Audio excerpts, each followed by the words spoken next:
And now let's turn to a young woman who has chosen to lend her voice to this very important solidarity movement. She's a leading British actor, an advocate for gender equality in her own right. She's been involved with the promotion of girls' education for several years.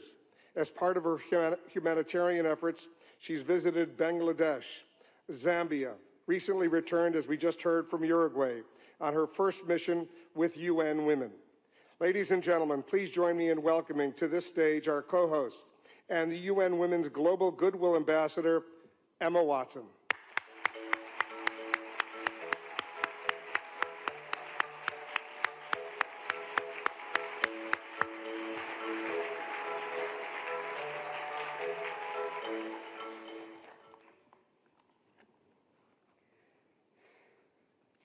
Your Excellencies, UN Secretary General, President of the General Assembly, Executive Director of UN Women, and distinguished guests. Today, we are launching a campaign called HeForShe. I am reaching out to you because we need your help. We want to end gender inequality, and to do this, we need everyone involved. This is the first campaign of its kind at the UN. We want to try and galvanize as many men and boys as possible to be advocates for change. And we don't just want to talk about it. We want to try and make sure that it's tangible. I was appointed as Goodwill Ambassador for UN Women 6 months ago. And the more I've spoken about feminism, the more I have realized that fighting for women's rights has too often become synonymous with man-hating. If there is one thing I know for certain, it is that this has to stop. For the record, feminism, by definition, is the belief that men and women should have equal rights and opportunities. It is the theory of the political, economic, and social equality of the sexes. I started questioning gender-based assumptions a long time ago. When I was 8, I was confused being called bossy because I wanted to direct the plays that we would put on for our parents, but the boys were not. When at 14, I started to be sexualized by certain elements of the media. When at 15, my girlfriends started dropping out of their beloved sports teams because they didn't want to appear muscly. When at 18, my male friends were unable to express their feelings. I decided that I was a feminist, and this seemed uncomplicated to me. But my recent research has shown me that feminism has become an unpopular word. Women are choosing not to identify as feminist. Apparently, I am among the ranks of women whose expressions are seen as too strong, too aggressive, isolating, and anti-men, unattractive even. Why has the word become such an uncomfortable one? I am from Britain, and I think it is right that I am paid the same as my male counterparts. I think it is right that I should be able to make decisions about my own body. I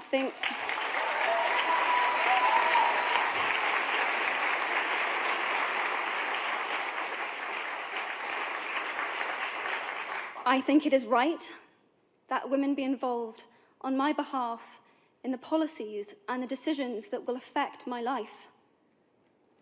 I think it is right that socially I am afforded the same respect as men. But sadly, I can say that there is no one country in the world where all women can expect to receive these rights. No country in the world can yet say that they have achieved gender equality. These rights I consider to be human rights, but I am one of the lucky ones. My life is a sheer privilege because my parents didn't love me less because I was born a daughter. My school did not limit me because I was a girl. My mentors didn't assume that I would go less far because I might give birth to a child one day. These influences were the gender equality ambassadors that made me who I am today.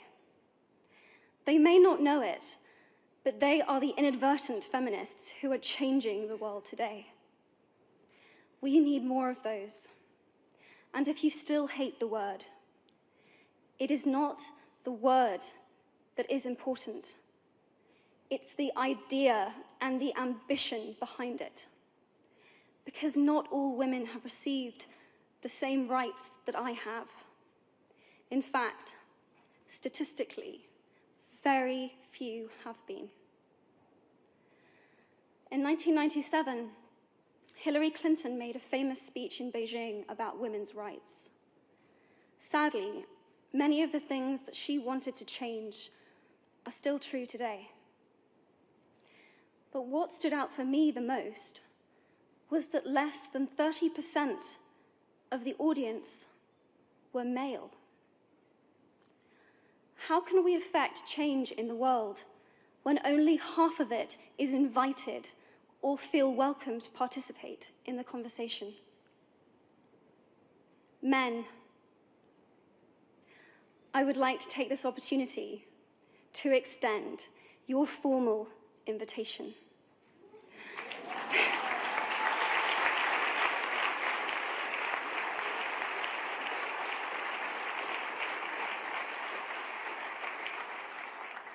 Gender equality is your issue too. Because to date, I've seen my father's role as a parent being valued less by society, despite my needing his presence as a child as much as my mother's. I've seen young men suffering from mental illness, unable to ask for help, for fear it would make them less of a man, or less of a man. In fact, in the UK, suicide is the biggest killer of men between 20 to 49, eclipsing road accidents, cancer, and coronary heart disease. I've seen men made fragile and insecure by a distorted sense of what constitutes male success. Men don't have the benefits of equality either. We don't often talk about men being imprisoned by gender stereotypes, but I can see that they are, and that when they are free, things will change for women as a natural consequence. If men don't have to be aggressive in order to be accepted, women won't feel compelled to be submissive. If men don't have to control, women won't have to be controlled. Both men and women should feel free to be sensitive. Both men and women should feel free to be strong. It is time that we all perceive gender on a spectrum instead of two sets of opposing ideals.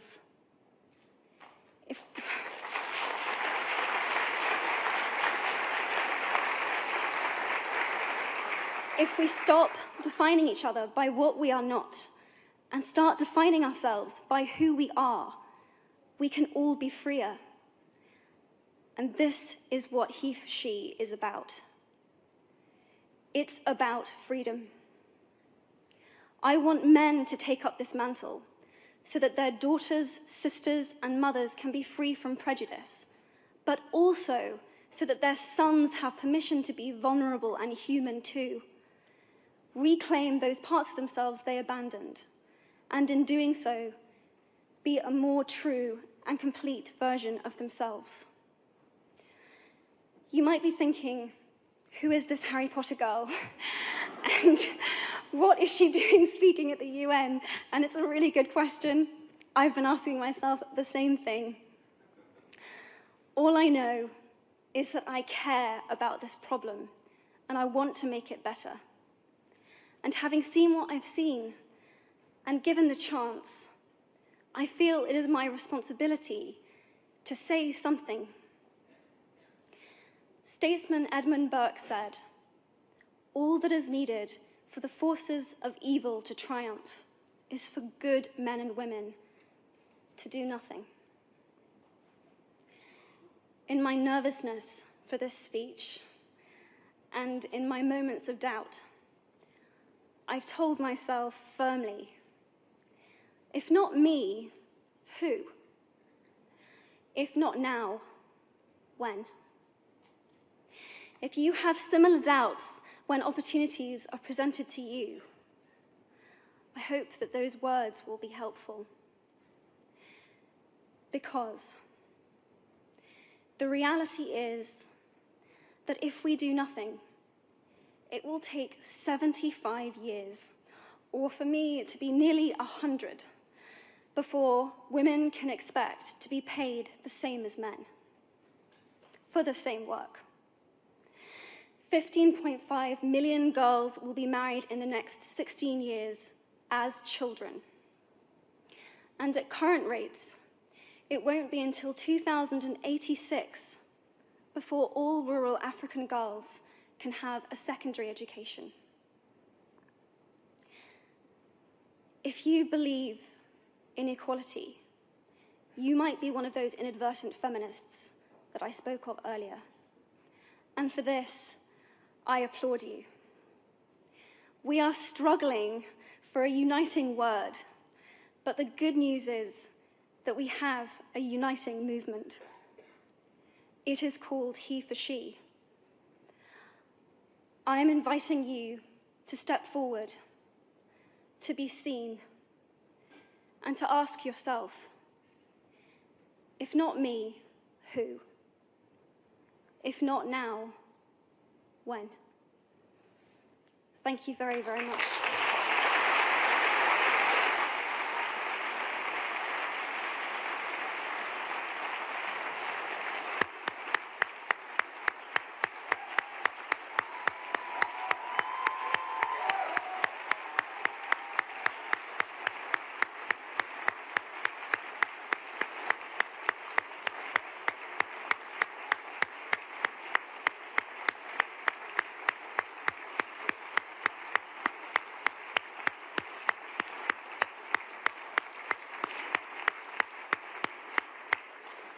What a beautiful, beautiful speech. What a beautiful thought. Emma, pay attention.